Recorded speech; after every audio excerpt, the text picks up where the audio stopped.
Dear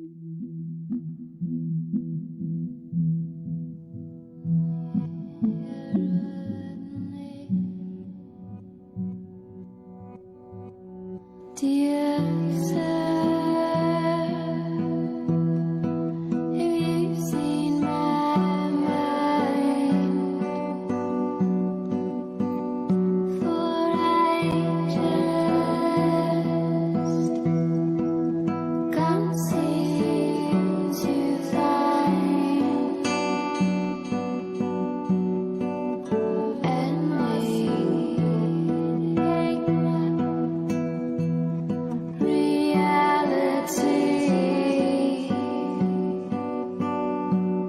today.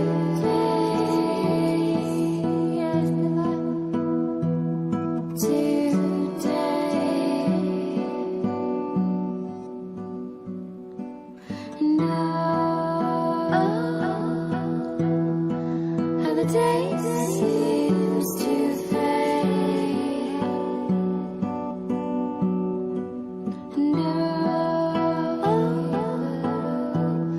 I'm getting somewhere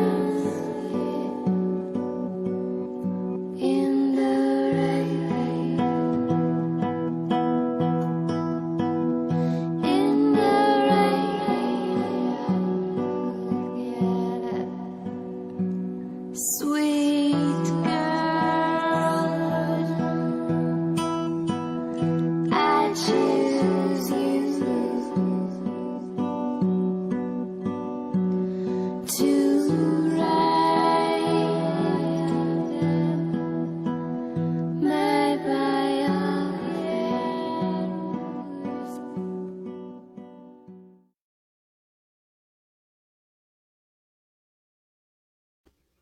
Ooh, I love that subtitle thing in there. I put in there. It's gonna throw you off. Hello, everybody. Welcome to Califas, Arte, Amor, and I am your host, Ruben Reveles, also known as Cuervo Suave for our nighttime shows. I'm proud to interview some really talented folks with the. Sorry, I'm going to look now because I want to read this. I don't know if you know I'm a little bit dyslexic, so give me a second here. It is the Young Artist Cell Phone Group. So I want to get that make sure with mentors Alma Lopez and Andres Alvarez.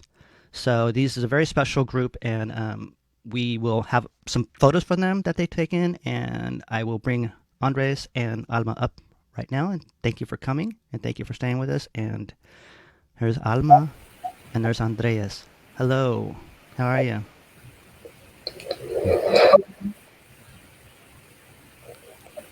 I'm doing Okay, okay. I'm all frozen in time. suspense.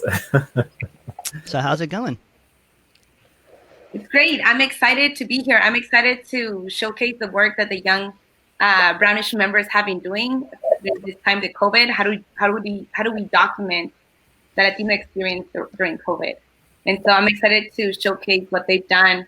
And it's been a lot of work on our end and on their end, but it's also been transformational. I really believe, and so I'm excited to have them share their experience. And I think it really ties into the philosophy of Brown issues when it comes to going through that journey, your own internal battle, that transformational experience that gets you to the next leadership level. So I'm rooting for our students. Yeah, and I've seen some of the photography. Sorry, it's I usually don't do this in the morning; it's at nighttime. So, but it's some really beautiful, moving work. I think myself. I don't want to keep going on about it, but so I am going to be the facilitator of this show. So usually I ask the questions, but I think it's very important that you too ask the questions too. So and I step back. Usually I talk a lot, but no. But anyway, let's go to Latino Center. Says good morning, buenos días. Buenos días. Sac Art Corps, saludos. Saludos. I love this platform. Good to see you, Richard. Thank you for coming. Beautiful, beautiful. Is that a COVID thing? No? Okay. That's a good one. Beautiful people. There you go. Yes. So, sorry. Anyway, so thank you for coming, and I appreciate this. This is all given by the Sacramento Artist Corps, and this is the group of the Corps. So go ahead, Andreas. You're up, buddy. Okay, I'm it. Okay. So yes, we're a segment of the Sacramento Artist Corps, a group made up of artists documenting and recording COVID and creating messaging about COVID. And our particular focus was working in conjunction with Brown Issues and with participants who have a sort of wide-ranging background with photography, mostly a very amateur background, and using photography with the cell phone to create messaging or document COVID and how it's affected, in particular, the Latino community. And Alma and I have been working with the group since early October. That's right. Yeah. And you said that. So this have they ever had any photography experience too? Well, that I don't know. That's why that's one of those questions that we have for today, because I really don't know everybody's experience, and so that's been that's been one of those learning things that I've had to deal with, not deal with in a negative sense, but that's helped me grow in my photography because I've had to refresh my memory on not only the qualities of the camera on the phone, but also composition rules in photography. So I don't know. I'm interested to hear what they have to say. Yeah, and we'll have them coming up and showing some of the pictures. And you said Ashley is not going to be here, or she may be popping in, and she's one of the participants too. But we will be showing her photos. Yeah. So you may have to feel what you feel on them about those two. Yeah, and so the people joining us will be Diana Soto, Stephanie Lopez, and possibly Ashley Abrego. There you go, see? And Richard says, wake up, Ruben. I have my second cup of coffee with David and Guadalupe with her help. I will be up and going, so we're good here. Aida, ¿cómo estás, Aida? Aida says, buenas noches. Buenas noches. Oh, I see. Marie says, thank you, Alma and Ruben. Obviously a slight to Mr. Alvarez. Anyways, so I'm causing controversy. This shows you're welcome, Marie. This show needs a little bit, so yeah, I'm going to cause some, me, the gotcha questions. So before we go on, of course, Alma is going to read, because my Spanish reading is really obviously not too good, as I demonstrated earlier, trying to read something. And so just remember this for a PSA. Perfecto. I like this. ¿Cómo no usar la mascarilla? Alrededor del cuello, sobre la frente, debajo de la nariz, solo en la nariz, en el mentón, colgando de una oreja o en el brazo. And it's that easy. Translated in 2 languages, it's pretty easy. Oh, Andreas, we got capitals. Someone's screaming Andreas' name. Yes. So anyway, yeah, and I appreciate you two coming on and doing this, and I think it's a great part of the Corps too. So, and I do wish we can continue on with this, and I'm sure we will. So, let's bring on Stephanie and Diana onto the stream. So, hello, you two. How you doing? Hola, Diana. Hello. Hello, Stephanie. Hi. And it's a little unnerving being on the live stream for the first time, and I totally get it. So, but yeah. So, Andreas, you want to start off with the introductions of Alma, of the two? Yeah, well, my name is Alma Lopez. I'm director and organizer with Brown Issues. And I just want to share a little bit about Brown Issues, but we're in a mission to cultivate the next generation of Brown leaders. And we do this through narrative change, civic engagement, and healing. Mucho amor. I love even the episode of this live stream, right? Arte y Amor. But in essence, we focus on young people, young Latinos, because every 30 seconds, a U.S.-born Latino turns 18, becoming an eligible voter. So we know that when it comes to building power, it's going to be our young people who are the driving force of our electorate. And we want to build, a movement of lifelong voters, leaders, and advocates that can help improve the conditions in our community. And so I know also with COVID, our Comunidad Latina was hugely impacted. And oftentimes we don't get the media to really tell our story. So what we say is we're going to become those storytellers, right? Like we are the ones we're waiting on. And I'm excited for everyone to meet Diana, Stephanie, and Ashley because they've been documenting the experiences of the Latino community, their own experiences, their familia during this time. And so I think this is really powerful because that's what it takes, right, to be able to tell that story, to change those conditions. And so I'm wearing our butterfly shirt. It's always talk about resiliency in our community, how beautiful we are. There we go. But also the transformation that we are undergoing, right? We just went to some elections and we saw how many Latinos went out to take their vote to the polls. But I'm excited for y'all to hear from Diana and Stephanie and their stories because I think their courage is contagious. And I think it's going to be able to activate other folks to be able to tell their story or their experiences, especially during this time. I appreciate Andres for also working with us and guiding us, really learning a lot. Me personally has also been learning a lot from photography skills, but also what aspects do you look at that sometimes we normalize that we should, unlearn and be like, no, wait up, something's wrong in this picture. So let's retell that narrative. So Andres, thank you for guiding us in this work. Thank you. Yeah. You're welcome. So, Diana, how long have you been a participant in Brown Issues? So I was first introduced by my brother my freshman year of high school, but I didn't really get involved into my sophomore year. That's when I started to attend meetings at my school, and I met Alma, and I got my friends into it. So once my friends got into it, that's when we started to hang out more with them and go on trips and meetings. Yeah, it was sophomore year of high school for me. Right on. And Stephanie, what about you? How long you been a member for? Same story as Diana. My freshman year, my brother introduced me to Brown Issues, and at first, I was new to high school, and I was like, I don't want to be part of club or anything. But then my sophomore year, I started talking to Alma a lot, and then she introduced me into everything they do, and so I really liked it, and I just stayed. And since then, I've been participating in Brown Issues events and everything they have to offer. Right on.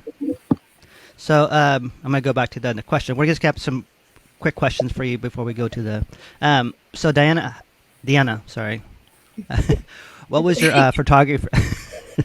Yeah, so when I get something stuck in my head, it's hard to get it out. I'm sorry. You're okay. Yeah, that's part of my yeah. So how long of experience did you have in photography before this project? I haven't had experience with photography at all before this project, Yeah. but I have been interested in taking images and selfies and just pictures of my family, and I guess like editing them sometimes, adding filters on them sometimes, but I haven't really had like professional experience with photography until this project. And what about you, Stephanie? I started my sophomore year of high school. I really got into photography, so I started playing around with my camera a lot. And since then, I just like taking pictures of nature. Like that's my comfort zone, like taking pictures of nature. But with this project, taking pictures of people, it was like really out of my comfort zone.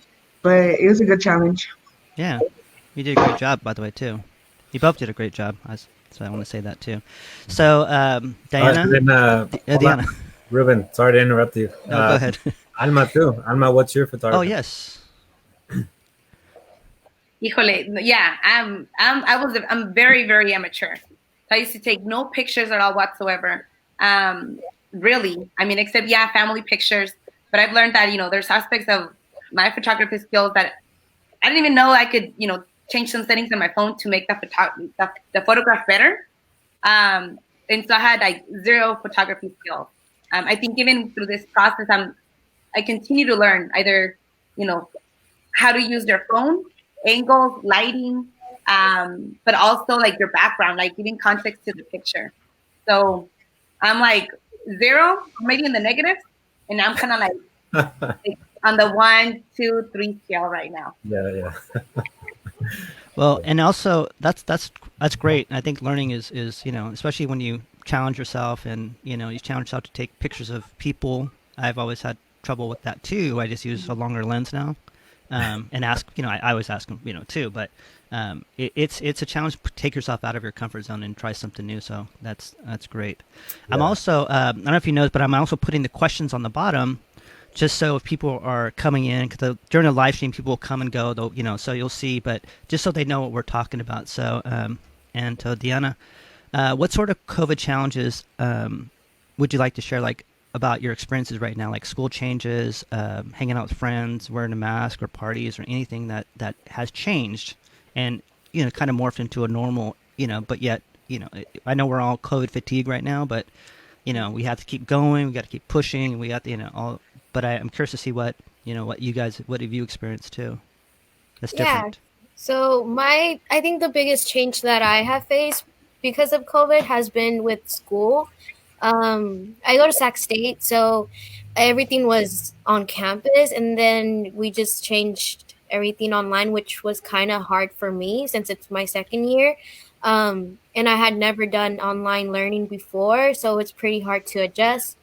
And I also think working during a pandemic has been pretty hard. I have to wear a mask for like long for 8 hours a day, but that's okay. That's okay for me because now I had adjust. But it was pretty hard at the beginning. And for my family as well, my uncle, he passed away earlier this year because of COVID, so it has been pretty hard for my family as well. And yeah. I'm sorry. I'm sorry about that too. For goes out to your family. Mm-hmm. So we're here with you. About your uncle. So, yeah. Thank you. But yeah, it's been just pretty hard changes. But so far, I have learned to adjust to them. But yeah, you just have to keep going. Right on. And what about you, Stephanie? Any challenges or changes in COVID-19? I think the hardest changes was because I was finishing up high school and I didn't get to do a lot of the activities that usually high schoolers do. Like on your senior year, I didn't get to cross the stage and I was waiting for that for so long. I didn't get to do it. And then I guess when the quarantine happened, I was just really alone, like in my room, because everyone had to stay home, and that really took a toll on my mental health. But I started reaching out to my sisters, and it's going better. Oh, right on. Good. And Diana, what insights about this project has given you about COVID-19 and about yourself? Like, if there are any things that change, or I know that taking pictures is you start focusing on certain things, and has it changed at all for you at all? Anything? Yeah, like when taking pictures of my family, I kind of noticed that because of COVID, we have spent more time together, and I spend more time with my siblings now because they're always at home, and I'm always at home now too. So I have noticed that. With my friends, it's been kind of hard since I don't really see them like that. So, yeah. But with family, I have noticed I spent more time with them. Yeah. And what about you, Stephanie? What was the question again? I'm sorry. That's okay. It says, what sort of insights has this project given to you, or what have you seen that's different in your life?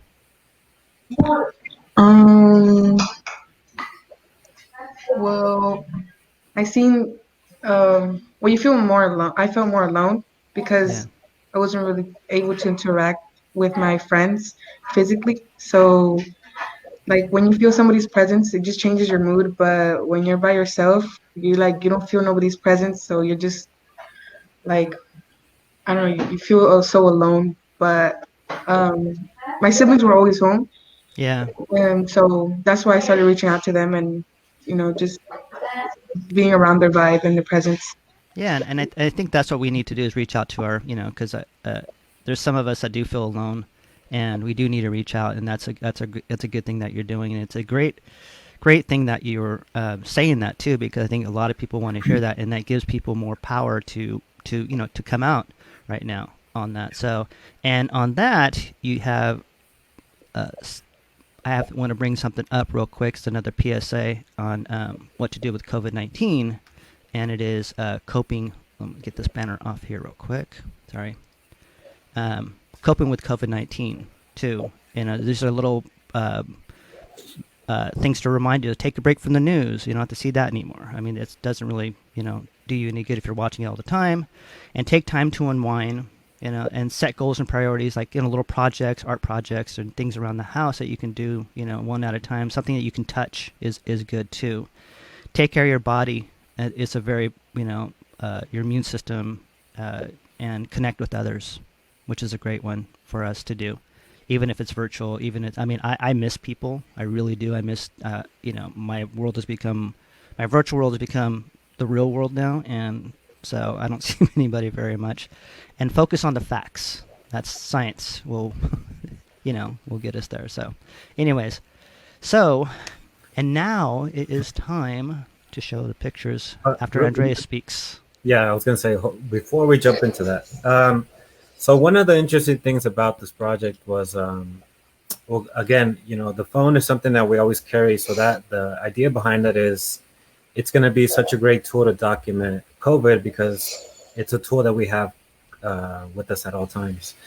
And the idea was to focus on messaging, like some of the banner information that you posted. But my take on it was, it's not going to have the same impact if we just let the individuals speak through photography about their experience, right? Instead of telling somebody, wear a mask, document where you at in your environment wearing a mask. Document your friends wearing a mask, your parents, right? What are they doing where they have to wear a mask? And then by making it more personal, it has a stronger impact. So that's something we've been focusing on a lot in the project. Is the more personal you make it, the more the more of an impact it's going to have, and the more you're going to realize that these are actually your experiences are actually things that other people are experiencing, right? Like Diana just shared that somebody passed away in her family. How many of us have that experience? With Stephanie, this idea of isolation. I mean, depression and anxiety has gone up tremendously because of this experience. And so those are the stories that we want to document. And then by transmitting those stories, we're also at the same time portraying these messages, right? Wear a mask, socially distance, disinfect, and also take care of your mental health. And the other tool that we've been using to navigate this is journal entries. And by having journal entries, you're building this idea of reflection, because that's what photography really is, right? Eventually, it's a lens shooting out, but it's also shooting in at the same time. If you really start examining the work, and so by using these two tools together, it's just been a very powerful way of documenting what's happening, and each one telling their own story, and you'll see that in some of the work.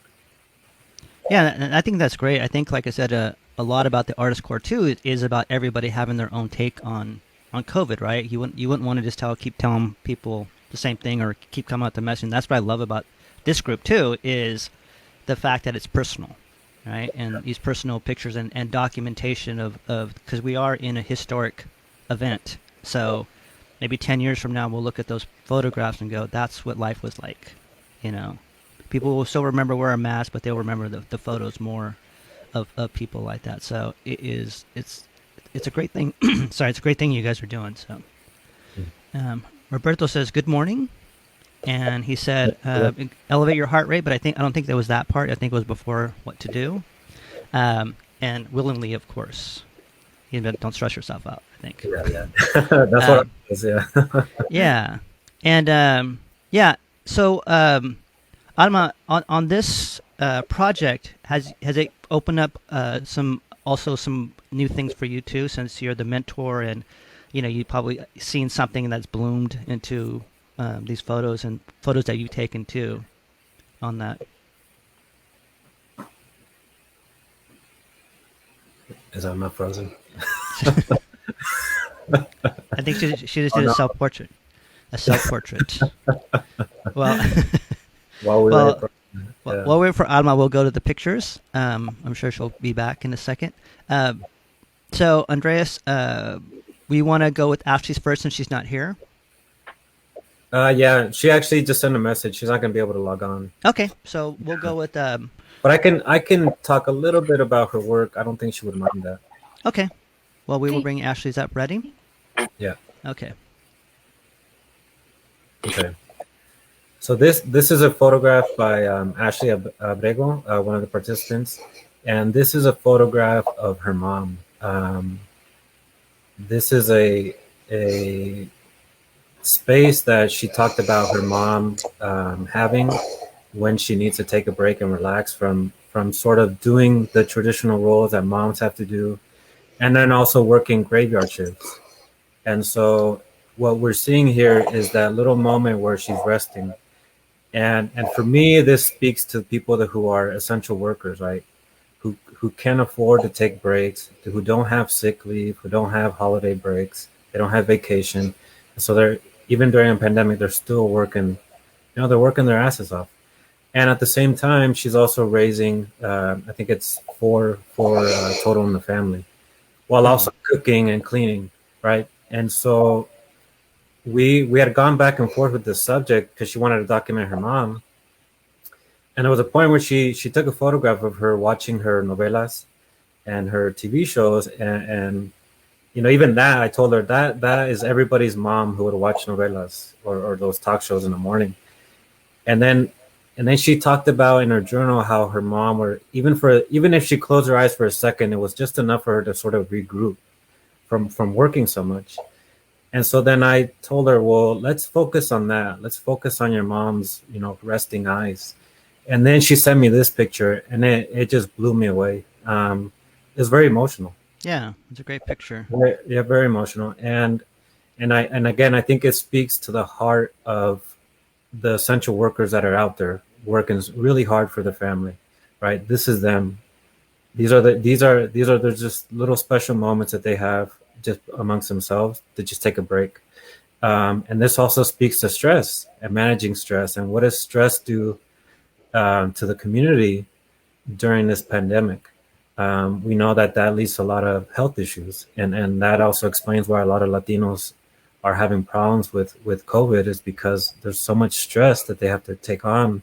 Yeah. Because again, there's no sick leave, you can't miss work, and a whole host of other issues. So it's a very, very powerful image. And it looks like we got Alma back. There we go. Omega. Okay, cool. We thought you were doing a performance artwork piece where it's a self-portrait. I was like, that's good. She's like, she's They're not frozen. Frozen in time, yeah, COVID time, yeah. And so what I wanted to ask was Diana and Stephanie, if you wanted to share anything about seeing Ashley's photo.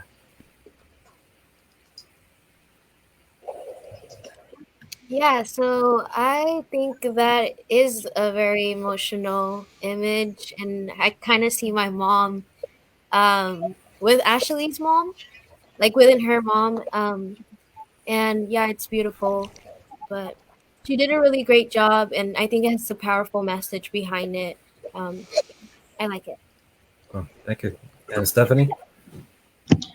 Yeah, her picture really caught my attention because my mom, she gets very sick easily.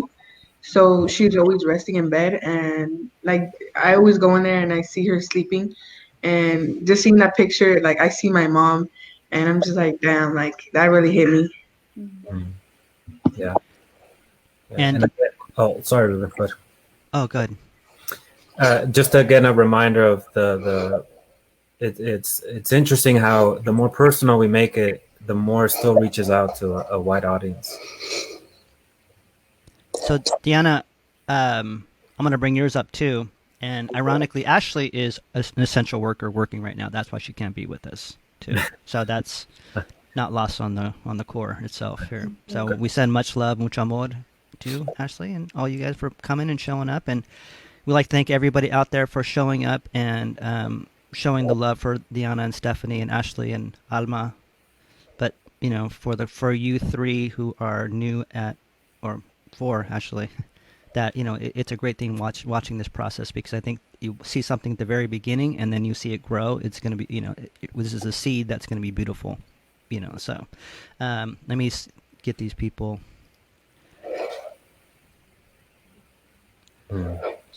Roberto says this picture of Mama Earth needs. Yes, it is.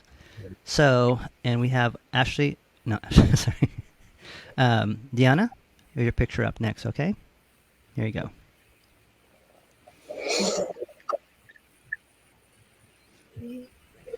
Yeah, so this is one of my first images that I sent to Andres, and it's of my mask that I wear to work. And I wanted to take a sort of like a different picture compared to what my other artists were doing. So I decided to do it outside and put it on a mirror and take it outside behind my tree. And I think it turned out pretty good, in my opinion. And yeah, I like the lighting and the tree behind it and the blue sky. Kind of represents peace to me because of nature and of the warm sun. That's beautiful. Yeah. So, would you say that you've come to peace with your mask then?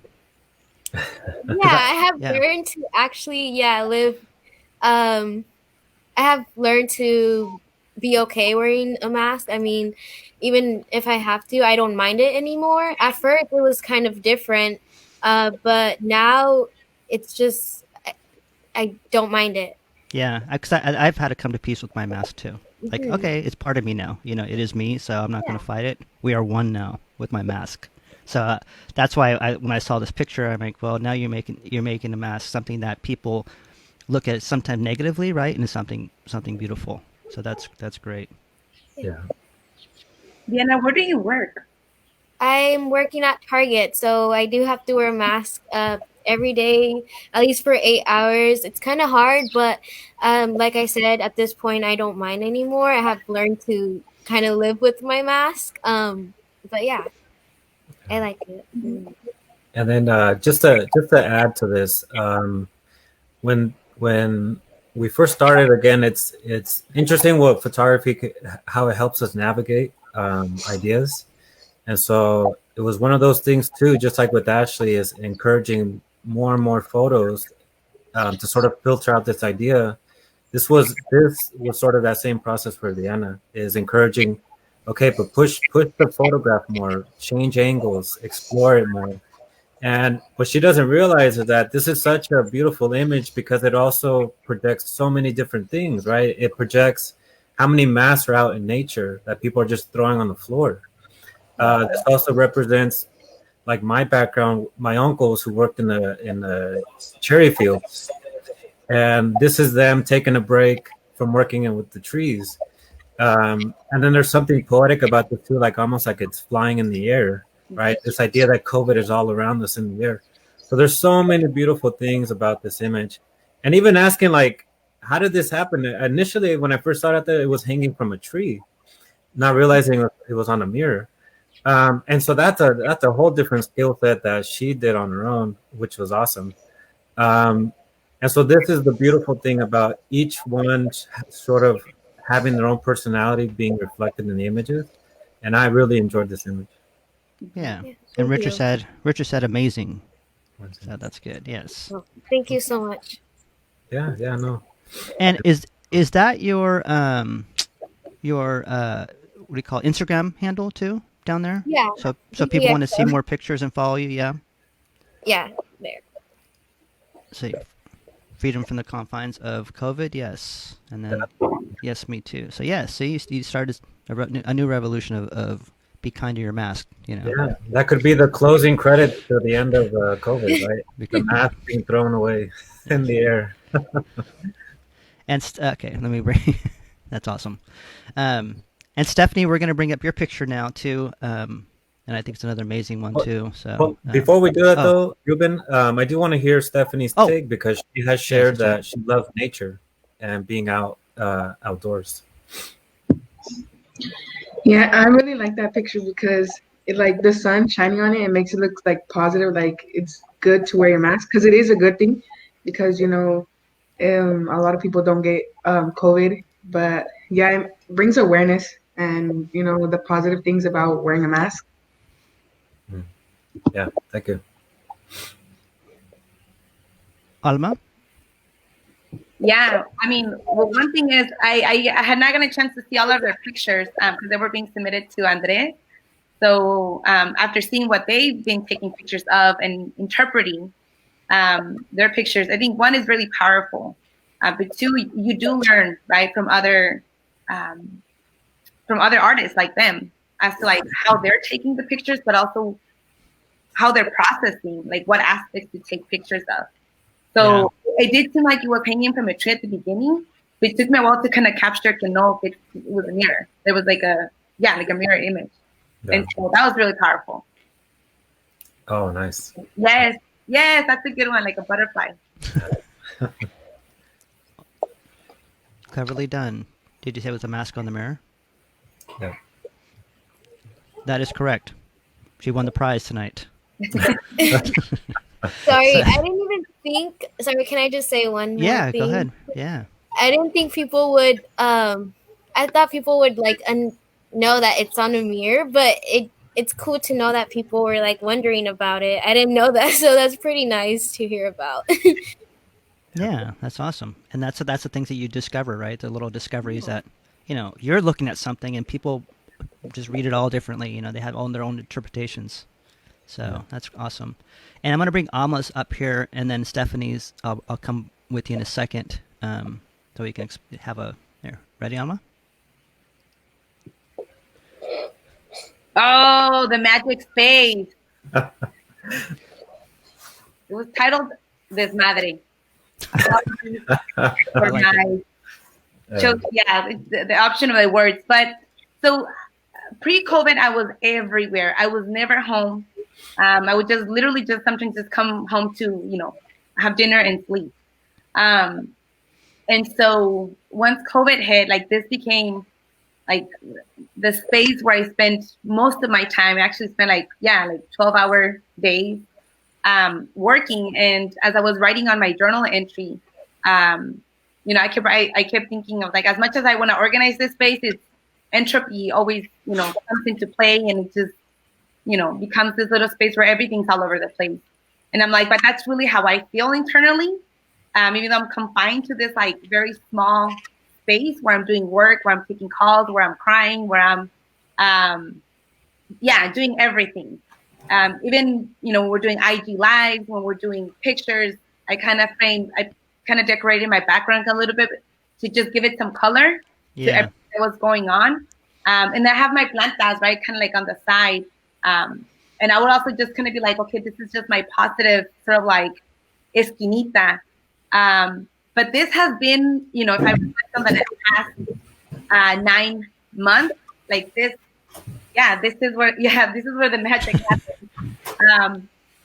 And then I'm like, as much as I wanted to like organize it for the picture, I was like, no, like tell it how it is. Like this is how it is. And so, I literally would just get up to grab coffee, come back and sit down. This is where all my Zoom calls take place. So, there's a lot going on in this picture. So did you decorated to make yourself feel a little mentally better too, right? What's going on? Yeah. Yeah. Once COVID hit and we were doing IG lives and we were doing the Zooms, I wanted to just bring some color, right? Some like positivity. And folks, a lot of folks would compliment my background. They're like, hey, I like your background. You have some picado in the colors. But that was very intentional. I was like, I want folks to see something diferente. And so I love what Maria just said. Your space has evolved just like you. And I appreciate Maria. I actually had a couple calls from Maria and just for guidance and mentorship. So it was incredibly helpful. So thank you, Maria. Oh, good. That's awesome. And I could see I like the everything chaotically but beautifully placed too. So I told them, Andres, I'm like, this is controlled chaos. Yes. Yeah, that's great. I'm going to bring back, what do you call it? Stephanie's picture. Stephanie, where you're going to bring you up right now. Mm. This is a picture of my niece. As you can see, she's learning through online, through Zoom. She's in fifth grade, and I feel like in the house, she was one of the ones that was really affected by COVID Yeah. because she, she's not the type to. She's It's very hard for her to learn online because she gets distracted very easily. So she always needs someone there by her side to like have her like make sure she's paying attention. And I never noticed how much of an impact it was on her until I started taking pictures of her during her class, and I seen like how hard it is for her to learn. And but the good thing is her teacher always checks up on them. But it's hard for both the teacher and the students because um, it's just not what we're used to. And is it always been hard for her to learn, or is it just in this new field, this new It's just realm? in this new field, it's really hard for her because she doesn't have the teacher physically with her, and sometimes he can't really. They all the kids like they turn their mics on. It gets frustrating sometimes for the teacher because there's a lot of background noise Yeah. and it gets hectic some days, but some days they're good.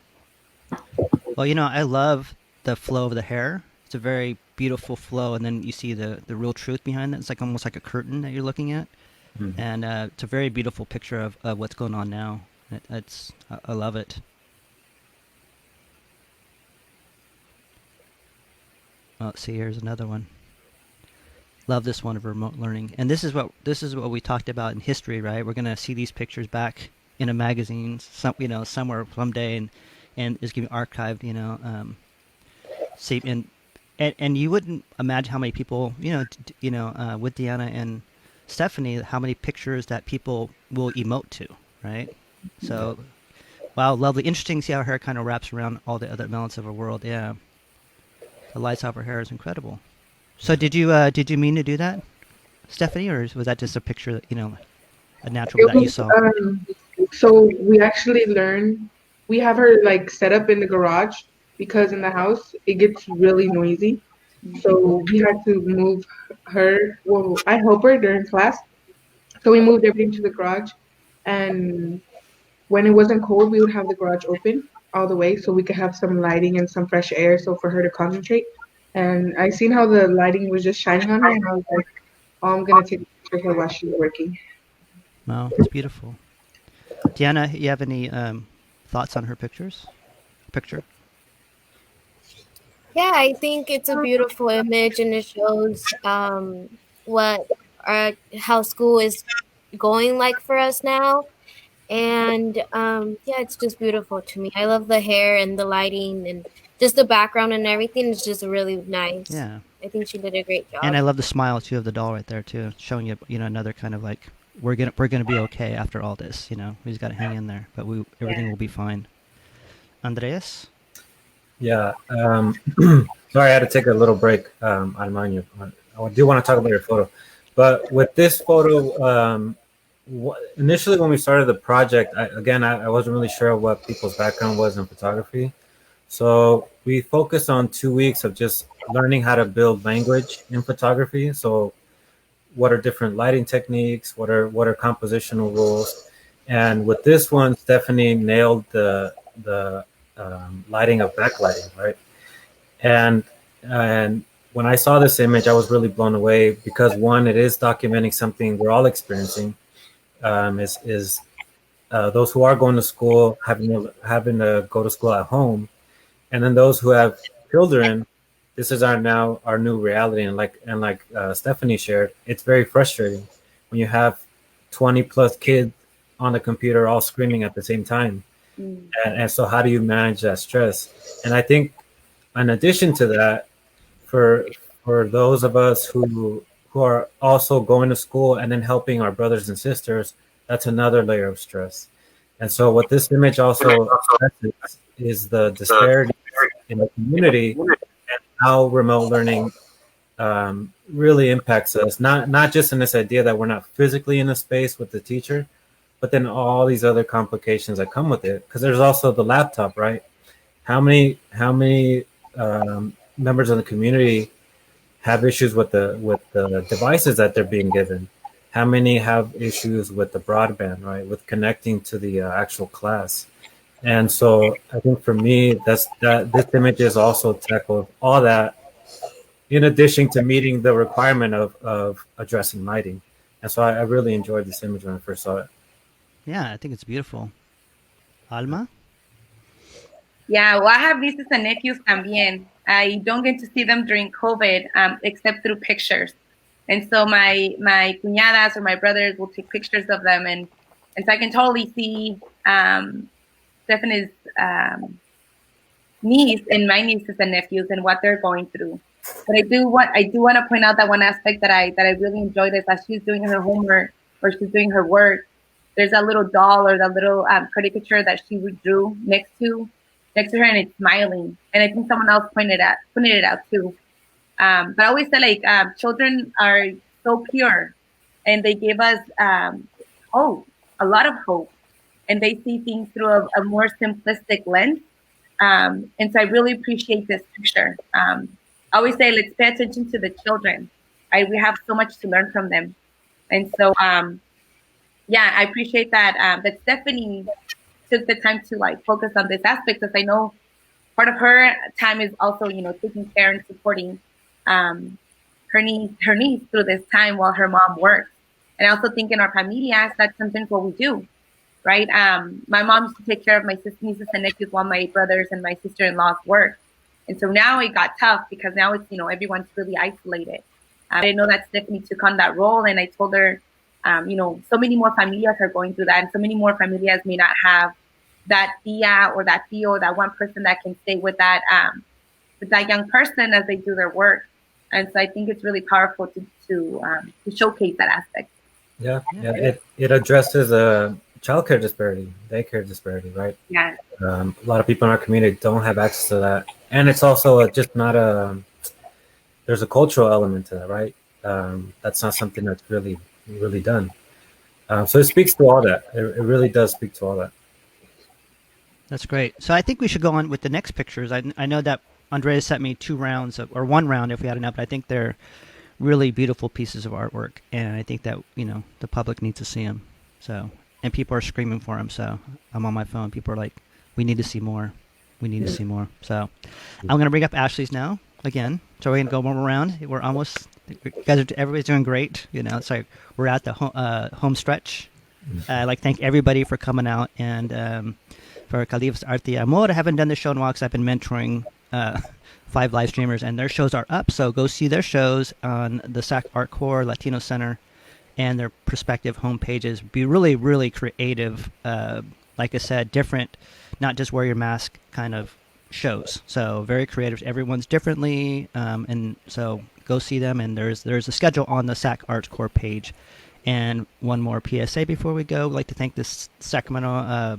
The CARES funding by the City of Sacramento and Arts and Culture for giving us all, this grant to do this.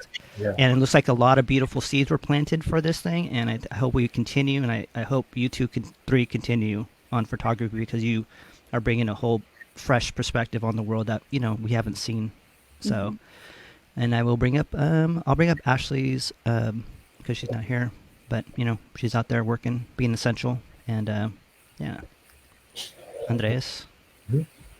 Okay, so this is again Ashley documenting her mom going to work, and what she mentioned is that one of the routines that their mom has is that she hugs her 2 brothers before she goes to work. It's something she does all the time, regardless of how exhausted she is or angry she is. It's something that is always done. And so this photo was I brought up the idea of touch, right? That Stephanie mentioned this idea of physically being next to somebody and how that impacts them. And so it was, let's explore the idea of touch. What does it mean now with COVID? Touch can be dangerous, right? Touch can spread something.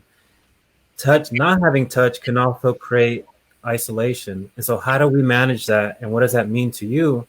And so this was one of those photos that she sent me. And again, Ashley has I don't know what her photography background is, but there's something technical here that's fantastic, but the emotional part is what really makes it such a moving image. And so that's why I wanted to put it on here, because again, this is every family leaving. And it's not only this idea of touch, but then also this idea of like, I don't know if I'm going to get this thing when I have to go to work. I don't know if I'm going to be isolated in ICU. I mean, there's so many things that could be addressed, right? When you look at this image. And again, it's not only the messages of being careful with what you're touching, washing your hands, but also the disparity, right? This is an essential worker who can't take time off and who has to risk her life and her family's life to go to work. And so it's just such a beautiful image. Yeah. Alma, what do you think? Quiero llorar. Mm. This is, it says so much. And I mean, I can see my mom, right? Like I think of las mamás, right? My mom is one that, when I would see her pre-COVID and during the weekends, like she would give you these huge abrazos, right? Almost como que it's going to be your last abrazo. And yeah, like that's what she's doing, right? If she's, I don't know if she's coming from work or if she's leaving, right, to go to work.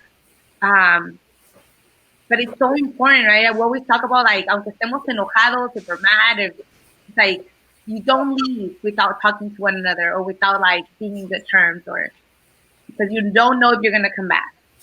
And so it's very touching. I was actually just texting Ashley right now, telling her how proud I am of her, how talented she is, but also how much those pictures are telling the world. So I'm really touched by this picture. I really am. I think all these pictures too would be a great book too. So I really love them all. So I told them that when we talk about brown issues in our work, I'm like, this is history in the making. And I love the fact that this is all being documented, because you're going to see these pictures in the books, speaking it into existence. yeah. So Diana, any thoughts? Yeah, same here with Alma. I think this image has like a very emotional impact. It made me emotional too, just seeing her mom and her brother. And yeah, I think it just speaks a lot for many of the families. Right on. And Stephanie, any thoughts for you, Stephanie? Sorry. I also really love this picture because I don't get to say goodbye to my dad when he goes to work in the morning. But seeing this, it like really like it gets to me because I don't know if my dad's gonna come back or not, or if he's gonna get COVID because my dad's an immigrant. So Yeah. I don't know if he gets caught by ICE or if anything could happen. But Yeah. seeing this, like it makes you really think about like, the parents and life and everything. Yeah. And I like to thank, everybody, but Stephanie and Diana for sharing your thoughts, and I think it's very important. You have very beautiful, wonderful words to say, and I appreciate it a lot. And I am touched by what I'm seeing too. So I appreciate you, and hopefully you'll be back again so we can see the other versions, the other pictures that you guys taken too. So Andreas? Yeah, no, I agree with what you said about Diana and Stephanie sharing. This is why I was really excited to do this, because we talk a lot about what the assignments and what we're doing, but to then have them analyze a photo and share their perspective is something that to me is very interesting, because it helps me still navigate the project. But then just to hear their perspective. And I think Stephanie sharing some insight right now is something I didn't know. And so that's something that we can build on as we continue the project. Yeah. And Barbara said, the beauty of this picture is not only the expression of love, but the content of the mother leaving her child to go out into a very exhausting and frightening world. So it's very beautiful. Yeah. So Alma, I'm going to bring up yours next. Here you I go. wonder which one it is. Well, here we go. Híjole. No, Andrés, voy a llorar. I was telling my mom, I was like, Mom, una de las cosas that you passed down to me es que es bien chillona. But I think part of that is her strength because I'm like, my mom could be, llorar, but still, handle business. So much to say about this picture because this picture was taken on Tuesday of last week. And this is in Tulum, Mexico. So when I was mentioning Ruben earlier that I should have called you before taking a couple of days off and leaving the country, con toda la culpa. My friend and I took a couple of days, went to Tulum, and went to the beach. And it was just, as soon as we got there, I was mindful of taking pictures, but when I saw los niños, I've always said que me dan donde más me duele, right? If they get me where like it most hurts, where it most hits. But it was such a contradicting picture of people who are leaving also to Tulum during this time of COVID or, other, to the beaches in Mexico. But the contradiction of having that sort of privilege to be able to leave and escaparte, right? Quote unquote, take time off, but yet see that, our kids, right? Like this is what they're doing to like survive. And so he's walking with his little brother. I want to say it's his little brother. But very few people notice them. Like very few people take notice of them. I think there's a couple of tourists that stopped them and gave them a couple of bucks. But everyone is just doing them. They're smiling, they're laughing, they're on their phone, they're taking selfies, they're documenting the space. But I was like, this is such a contradicting picture of the world that we're in. And so I saw that somebody else gave them money, and the kid, because you could see in their mirada and their look is muy triste. Yeah. But that moment, like the kid smiled, and so the tourists kind of went back to their group, whatever the discussion, and the kid stood there, and he kept looking at him, like trying to catch his attention. And when the tourist turned to him, the kid just looked at him and smiled and gave him a thumbs up. And so like, dang. But yeah, one of the things that I thought about was like whether it's here in the U.S. or in any part of Mexico, the disparities are there. Right? Yeah. With our children. And so, And Andreas obviously sent you pictures. Why did you pick this one right here? Right? I mean, that's what I'm gathering by the, No, I think, and then Barbara nailed it, right?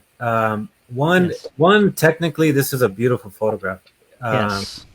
You wouldn't be able to tell that this was taken on a phone.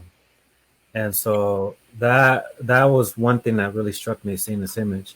And the second thing is what Alma addressed, privilege. We're living in a global pandemic, and there's people that have the money and resources to be able to move about. And there's others that are stuck at home. And so it talks about that. It also talks about classism and who are the people that are most impacted by this pandemic. As we're seeing from the data, it's the poor community, right? It's the low income community. Yes. And so this touches all that. And so this isn't. This is why I really like this image as well, is because it really speaks to that. So you have these people that are American, that are in the image, traveling to this space, who have that privilege, and yet, COVID is rampant in Mexico too. You have this person who doesn't have a mask, or you have this child. You have two children who don't have a mask, and they're still going about trying to earn money by collecting cans. And so it addresses the disparities from COVID. Yeah, and I like it. It looks like they're walking toward the Mexican flag, but how are they protecting them too? As a political piece, how's the government really protecting? Anyways, we'll go on that later. But it's a body language, right? The body language. They're moving. They have to keep moving. The tourists are sitting cross-legged, relaxed. right? So there's a lot, and I don't know if Alma knew that when she took it, but for me, when I saw that, I said, yes, this addresses a very larger picture of this pandemic and its effect, and the people in this world, right, and the differences in this world. So that's why I chose this image. Yeah. Stephanie, you have any thoughts too on this image? It makes me reflect on basically what I have compared to what my family members in Mexico have, because I went to Mexico a couple of weeks ago too, and seeing the difference in how aware they are of COVID over there compared to over here is really different, because a lot of people are not able to get masks. So seeing this, it just makes me reflect on what I have and how I should be grateful. And Deanna is back, so that's good. Um, what do you think? Any thing on this image yourself? Yeah, I think we can clearly see the differences between the two worlds. And it makes me sad as well how, these young children have to go out and work during a pandemic without mask. And it's just like a clear difference, and it's pretty powerful. But yeah. Right on. And on that note, we do have you coming up next with their next image. So here we go.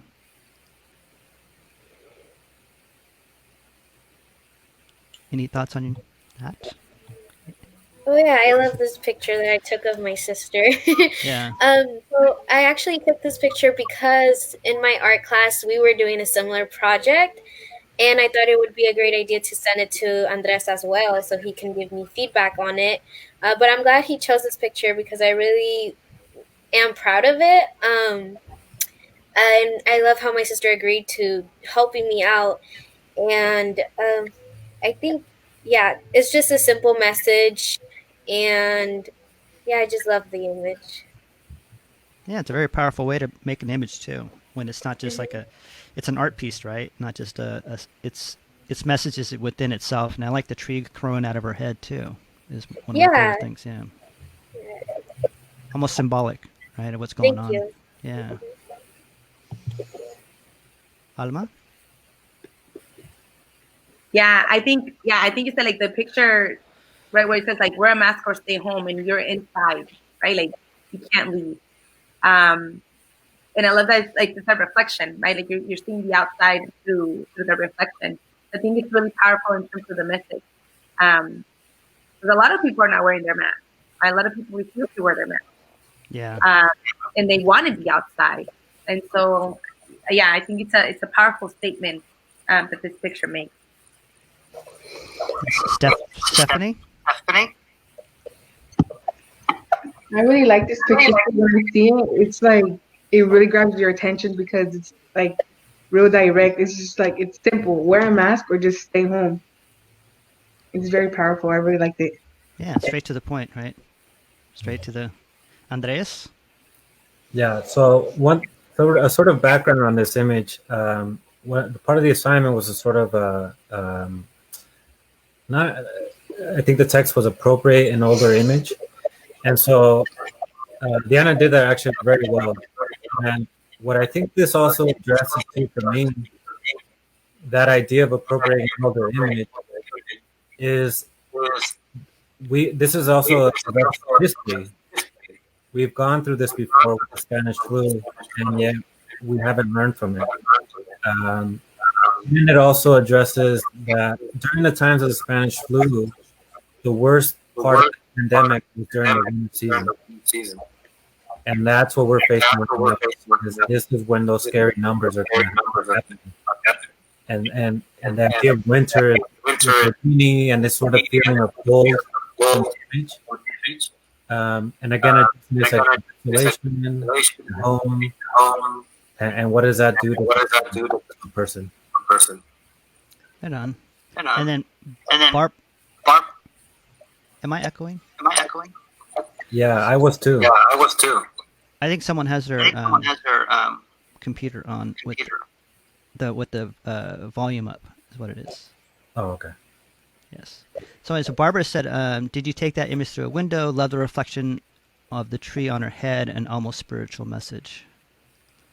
So you are getting people's emotions in it, so that's great. And yeah, I appreciate that too. And we're going to come up to Stephanie's picture now. And Stephanie, if you can explain to us that, that would be great too.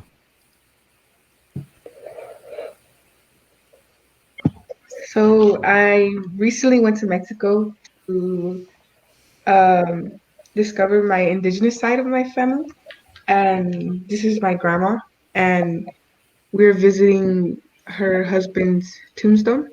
So, so for Day of the Dead, we have a lot of those orange flowers, marigolds, and yeah, it was real decorated, but a lot of people weren't really allowed into the graveyard because Yeah. and we had to wear masks and we had to celebrate the tradition a little differently. And I just seen my grandma sitting there with her mask on. Um, Not even through pandemic will stop her from seeing her husband. Yeah. It's a very powerful picture, very beautiful too. Especially the look on her face, and you know you can see the beauty, like you said. Nothing's going to stop her from, that's great. Andreas, I'll let everybody else first, and then I'll jump in. Diana. Yeah, I really like this image. I love the colors of the flowers and the concept of it. And like you said, Stephanie, nothing's gonna stop her from seeing her husband. I think that's really powerful, and it shows like her love towards him. And I just really like this image. Alma. Yeah, one thing that it made me think about is that usually you'd have a lot more people, right, in the cemetery visiting their loved ones, and in this one it just seems like it's her and her husband who she's visiting, and also just tells the difference of also like from previous pre-COVID, how do we celebrate Dia de los Muertos, to how we're doing it now, in the restrictions. But this one just says like how she'll still show up, right? With a mask on, but she'll still show up. Yeah. Andreas. Yeah. So again, this is a technically a very, very powerful image. The way the grandma's framed, and the the way the lines, everything is sort of pointing towards her. So that was the first thing I noticed. And then the emotional part started happening. And like was mentioned, right? This is a reflection of pre-COVID and post-COVID, right? This is the reality of COVID now. This idea of being alone, right? Isolation, solitude, like Barbara's mentioning, and not only in these sort of celebrations, but also again the experience. Like if you hear enough stories about people describing their experience being in the ICU, is the worst part of it is being alone, and that's interesting, right? You're on a ventilator, can't breathe, but there's a part of you that seeks at least some company, that almost stronger than this idea of wanting to breathe. And that's what I thought about when I saw this image. And then also the idea of people who passed, again, are unfortunately alone. But it also addresses the idea that this is a global pandemic, right? This is a place, could be a small town in Mexico, and they're not even safe from this disease, this virus. And so it also touches on that.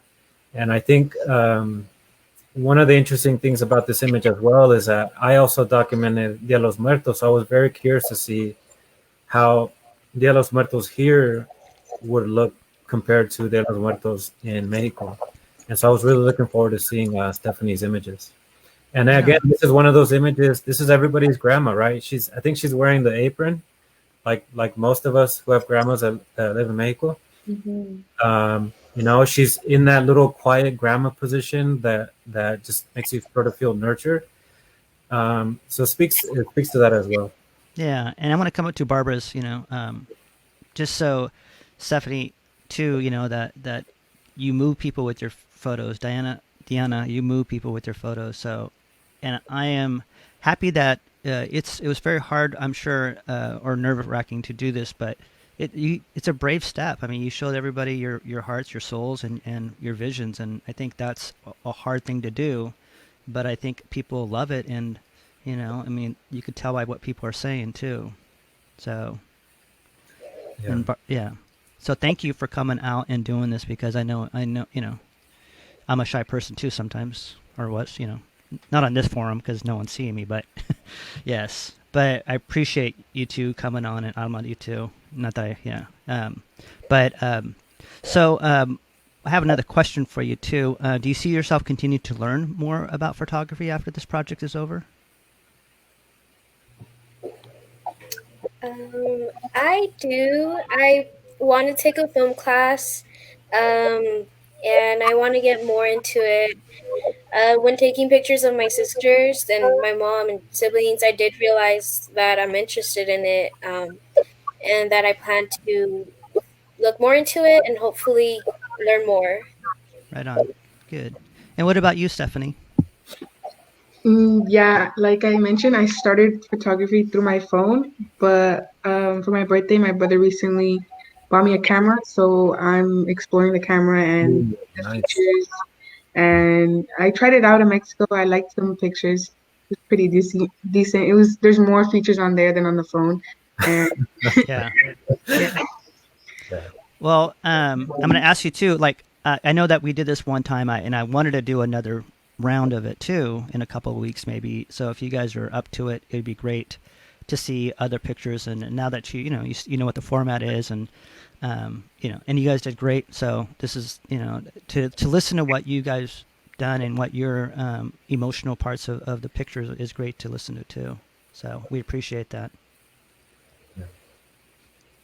Thank you, Ruben, again for having this platform for them to share their experience. Andres, cannot thank you enough for the guidance, and for you to Stephanie, Diana, Ashley's not here, but also to her, for taking on the challenge of doing this, right? And the feedback we had, we had very critical feedback in terms of the process of this work, and so I know it's been challenging, but you still managed to stay on.